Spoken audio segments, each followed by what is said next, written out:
Dear students, আজ আমি তোমাদের একটি short story the thirsty crow, তৃষ্ণার্ত কাক, or the crow and the pitcher, কাক এবং কলসি বা পাত্র, এই গল্পটি নিয়ে আলোচনা করব।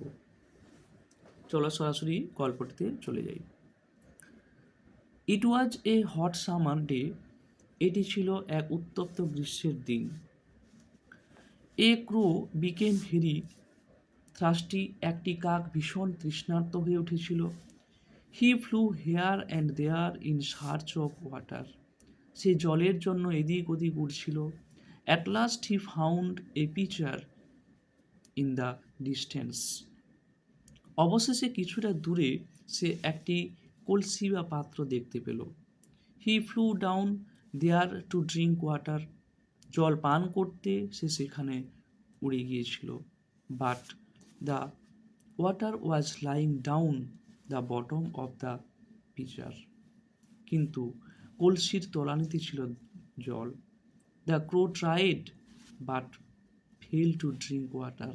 কাকটি চেষ্টা করেছিল কিন্তু জল পান করতে ব্যর্থ হয়েছিল। হি ওয়াজ ভেরি ক্লেভার। সে ছিল ভীষণ চালাক। হি হিট আপন এ প্ল্যান। তার মাথায় একটি বুদ্ধি এলো। He looked around and saw some pebbles lying nearby. সে এদিক ওদিক দেখল এবং কিছু নুড়ি বা পাথরকে কাছাকাছি পড়ে থাকতে দেখতে পেয়েছিল।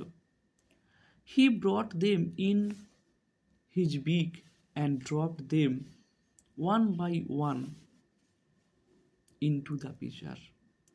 সে ওই নুড়ি বা পাথরগুলিকে তার চঞ্চুতে করে নিয়ে এসেছিল এবং একটি একটি করে ওই পাত্রের মধ্যে ফেলেছিল।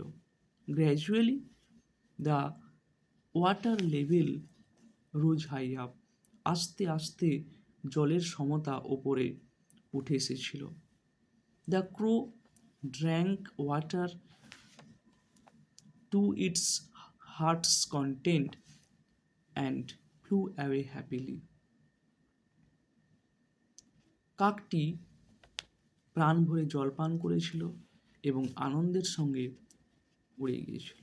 মোরাল নীতিবাক্য: where there is will there is a way.